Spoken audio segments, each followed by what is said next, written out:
ఇక ప్రధాని మోదీ మాట్లాడుతున్నారు, లైవ్ చూద్దాం. सभी शूरवीरों को आदरपूर्वक प्रणाम करता हूं.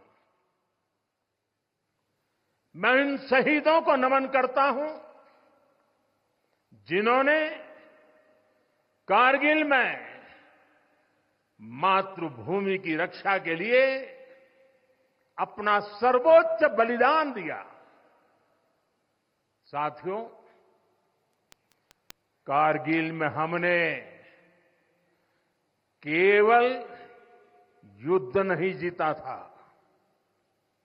हमने सत्य, संयम और सामर्थ्य का अद्भुत परिचय दिया था. आप जानते हैं, भारत उस समय शांति के लिए प्रयास कर रहा था. बदले में पाकिस्तान ने फिर एक बार अपना अविश्वासी चेहरा दिखाया.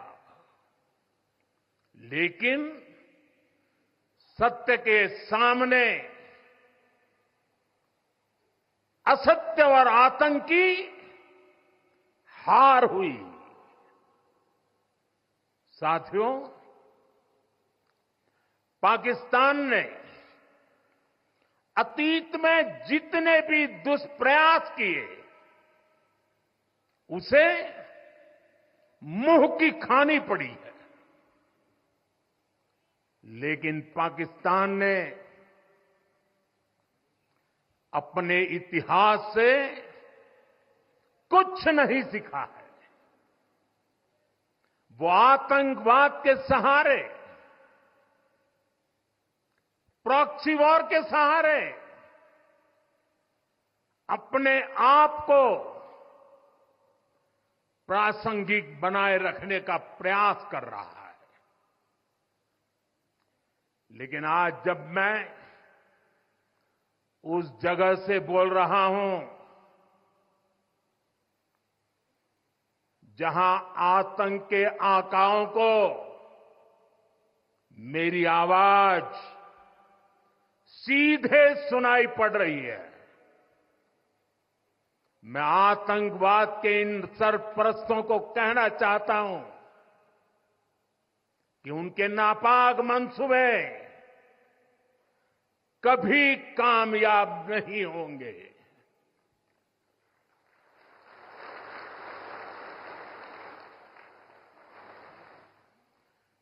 आतंकवाद को हमारे जाबाज पूरी ताकत से कुचलेंगे. दुश्मन को मुंहतोड़ जवाब दिया जाएगा. साथियों, लद्दाख हो या फिर जम्मू कश्मीर,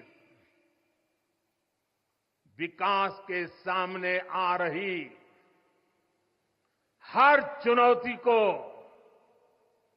भारत परास्त करके ही रहेगा.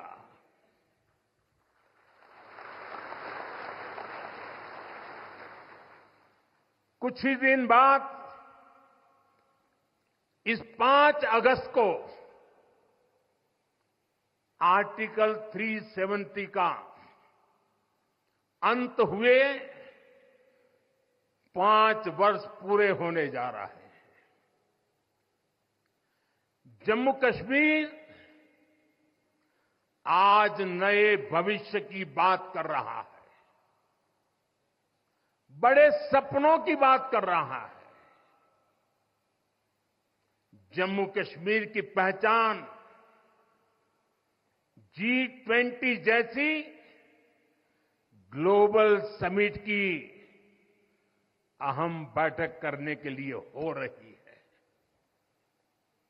इंफ्रास्ट्रक्चर डेवलपमेंट के साथ साथ जम्मू कश्मीर, लेह, लद्दाख में टूरिज्म सेक्टर भी तेजी से ग्रो कर रहा है. दशकों बाद कश्मीर में सिनेमा घर खुला है। 3.5 दशक के बाद पहली बार श्रीनगर में ताजिया निकला है। धरती का हमारा स्वर्ग तेजी से शांति और सौहार्द की दिशा में आगे बढ़ रहा है। साथियों, आज लद्दाख में भी विकास की नई धारा बनी है। सिंकुल्ला टनल, इसके निर्माण का काम शुरू हुआ है। सिंकुल्ला टनल के जरिए लद्दाख पूरे साल हर मौसम में देश से कनेक्टेड रहेगा। ये टनल लद्दाख के विकास और बेहतर भविष्य के लिए नई संभावनाओं का नया रास्ता खोलेगी। हम सभी को पता है कि कठोर मौसम की वजह से लद्दाख के लोगों को कितनी मुश्किलें आती हैं। सिंकुल्ला टनल के बनने से ये मुश्किलें भी कम होगी। मैं लद्दाख के मेरे भाई बहनों को इस टनल का काम शुरू होने के लिए विशेष बधाई देता हूं। साथियों, लद्दाख के लोगों का हित हमेशा हमारी प्राथमिकता रहा है। मुझे याद है, कोरोना के समय में करगिल क्षेत्र के हमारे कई लोग ईरान में फंस गए थे। उन्हें वापस लाने के लिए मैंने व्यक्तिगत स्तर पर काफी प्रयास किए। ईरान से लाकर उन्हें जैसलमेर में ठहराया गया था और जब स्वास्थ्य की दृष्टि से पूरी तरह संतोषजनक रिपोर्ट मिले, उसके बाद उन सबको उनके घर तक यहां पहुंचाया था। हमें संतोष है कि हम अनेकों जिंदगियों को बचा पाए। यहां के लोगों की सुविधाएं बढ़े, ईज ऑफ लिविंग बढ़े, इसके लिए भारत सरकार निरंतर प्रयास कर रही है। बीते 5 वर्षों में ही हमने लद्दाख के बजट को 1100 करोड़ से बढ़ाकर 6000 करोड़ रुपये कर दिया है। यानी करीब करीब 6 गुना की वृद्धि। ये पैसा आज लद्दाख के लोगों के विकास में, यहां सुविधाएं बढ़ाने में काम आ रहा है। आप देखिए, सड़क, बिजली, पानी, शिक्षा, पावर सप्लाई, रोजगार, लद्दाख में हर दिशा में दृश्य भी बदल रहा है, परिदृश्य भी बदल रहा है।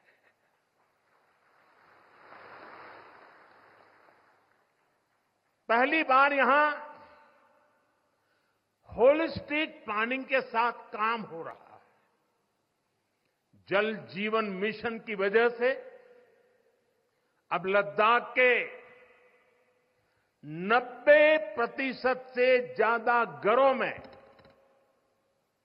पाइप से पीने का पानी पहुंच रहा है।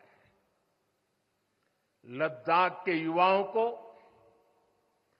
क्वालिटी हायर एजुकेशन मिले, इसके लिए यहां सिंधु सेंट्रल यूनिवर्सिटी का निर्माण हो रहा है। पूरे लद्दाख क्षेत्र को 4G नेटवर्क से जोड़ने का काम भी चल रहा है। 13 किलोमीटर लंबी जोजिला टनल का काम भी जारी है। इसके वजन बनने से नेशनल हाईवे नंबर 1 पर भी ऑल वेदर कनेक्टिविटी हो जाएगी। साथियों, हमने देश के सीमावर्ती क्षेत्रों में विकास के असाधारण लक्ष्य तय किए हैं। चैलेंजिंग टास्क को अपने हाथों में लिया है। बॉर्डर रोड ऑर्गेनाइजेशन बीआरओ ने ऐसे लक्ष्यों को पूरा करने के लिए अभूतपूर्व गति से काम किया है। बीआरओ ने पिछले 3 साल में ही 330 से ज्यादा इंफ्रास्ट्रक्चर प्रोजेक्ट पूरे किए हैं। इसमें लद्दाख के विकास कार्यों से लेकर पूर्वोत्तर में सेला टनल जैसे प्रोजेक्ट भी शामिल है। मुश्किल टेरेन्स में विकास की ये गति नए भारत की क्षमता और दिशा दोनों दिखाते हैं। साथियों, आज की वैश्विक परिस्थितियां पहले से अलग है। इसलिए हमारी सेनाओं को हथियारों और उपकरणों के साथ साथ कार्यशैली और व्यवस्थाओं में भी आधुनिक होना चाहिए। इसलिए देश दशकों से डिफेंस सेक्टर में बड़े रिफॉर्म्स की जरूरत महसूस करता रहा था। सेना स्वयं वर्षों से इसकी मांग कर रही थी, लेकिन दुर्भाग्य से पहले इसे उतना महत्व नहीं दिया गया। बीते 10 वर्षों में हमने डिफेंस रिफॉर्म्स को रक्षा क्षेत्र की पहली प्राथमिकता बनाया है। इन रिफॉर्म्स के कारण आज हमारी सेनाएं ज्यादा सक्षम हुई हैं, आत्मनिर्भर हो रही है। आज डिफेंस प्रोक्योरमेंट में बड़ी हिस्सेदारी भारतीय डिफेंस इंडस्ट्री को दी जा रही है। डिफेंस में रिसर्च एंड डेवलपमेंट बजट का भी 25% प्राइवेट सेक्टर के लिए रिजर्व किया गया है। ऐसे ही प्रयासों का परिणाम है कि भारत का डिफेंस प्रोडक्शन अब 1.25 लाख करोड़ रुपए से ज्यादा हो चुका है। कभी भारत की गिनती हथियार मंगाने वाले देश के रूप में भी थी। अब भारत एक्सपोर्टर के तौर पर अपनी पहचान बना रहा है।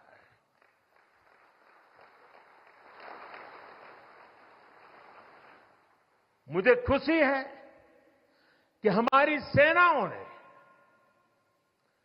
5000 से ज्यादा हथियारों और ये सैन्य उपकरणों की लिस्ट बनाकर ये तय किया है कि अब ये 5,000 आइटम्स बाहर से नहीं मंगवाए जाएंगे।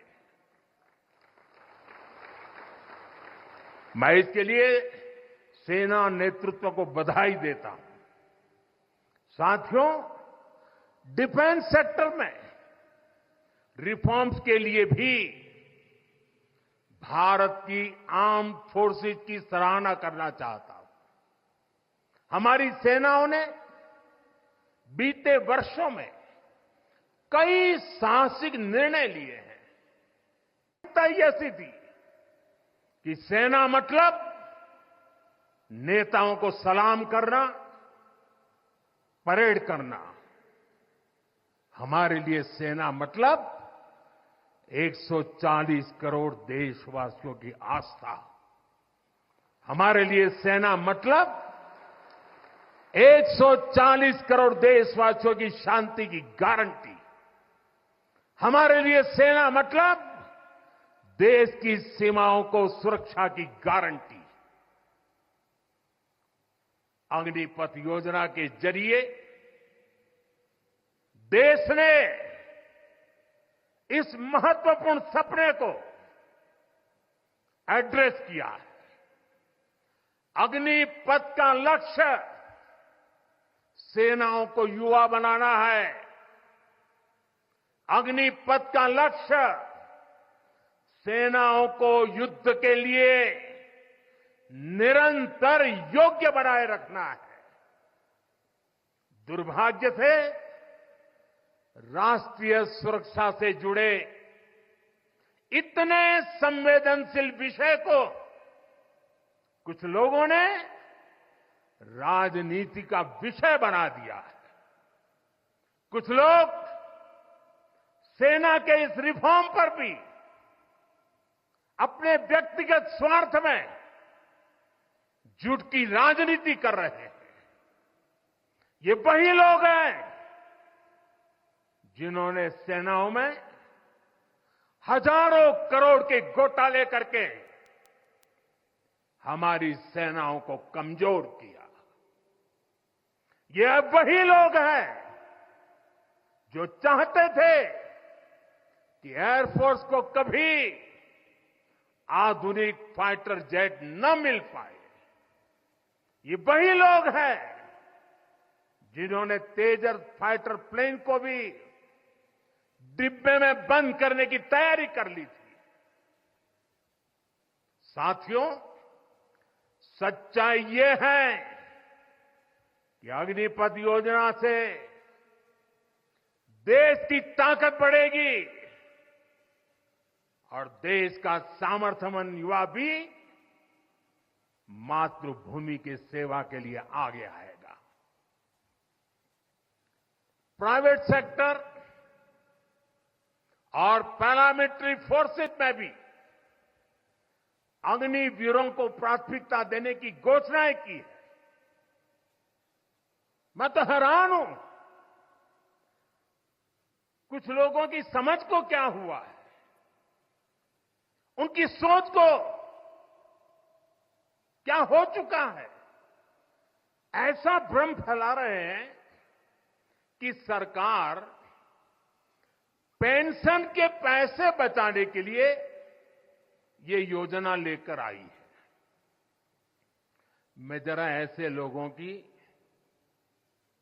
सोच से शर्म आती है, लेकिन मैं ऐसे लोगों से पूछना चाहता हूं, जरा कोई मुझे बताए, आज मोदी के शासनकाल में जो भर्ती होगा, क्या आज ही उसको पेंशन देना है क्या? उसको पेंशन देने की नौबत 30 साल के बाद आएगी और तब तो मोदी 105 साल का हुआ होगा और तब न भी मोदी की सरकार होगी। क्या मोदी जब 105 साल का होगा, 30 साल के बाद जो पेंशन बचेगा उसके लिए मोदी ऐसा राजनीतिक है जो आज गाली खाएगा? क्या तर्क दे रहे हैं? लेकिन साथियों, मेरे लिए दल नहीं, देश सर्वोपरि है।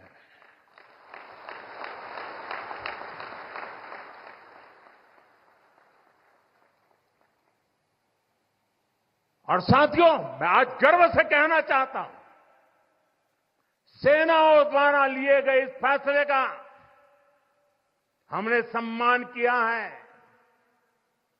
और जैसा मैंने पहले एक मामूली रकम 500 करोड़ रुपए दिखाकर वन रैंक वन पेंशन पर झूठ बोला था।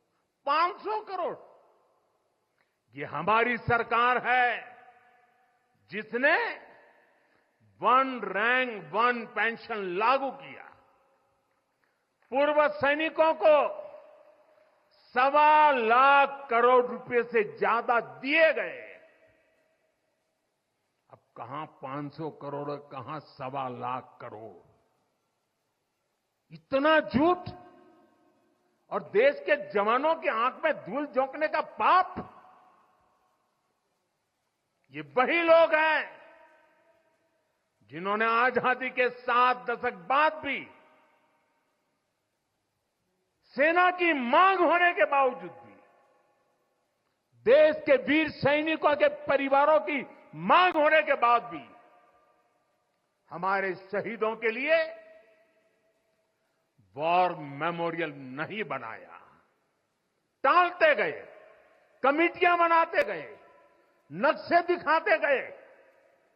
ये वही लोग हैं जिन्होंने सीमा पर तैनात हमारे जवानों को पर्याप्त बुलेट प्रूफ जैकेट्स भी नहीं दी थी। और साथियों, ये वही लोग हैं जो करगिल विजय दिवस को भी नजरअंदाज करते रहे। ये तो देश की कोटि कोटि जनता के आशीर्वाद है कि मुझे तीसरी बार सरकार बना।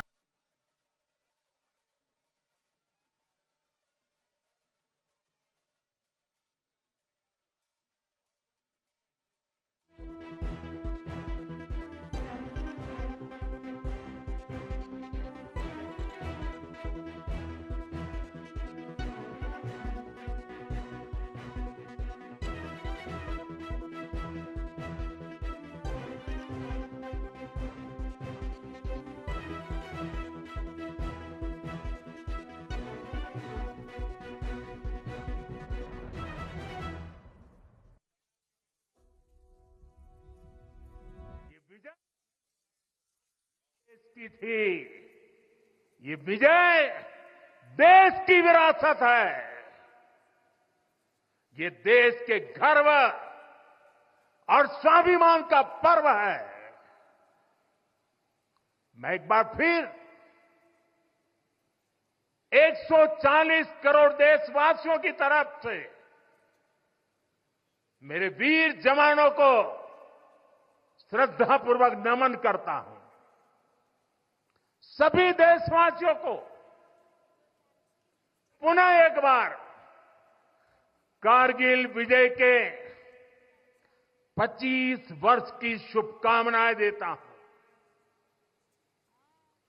मेरे साथ बोलिए, भारत माता की। ये भारत माता की जय मेरे उन वीर शहीदों के लिए है, मेरे वीर भारत मां के वीर सपूतों के लिए है। भारत माता की, भारत माता की, भारत माता की। बहुत बहुत धन्यवाद।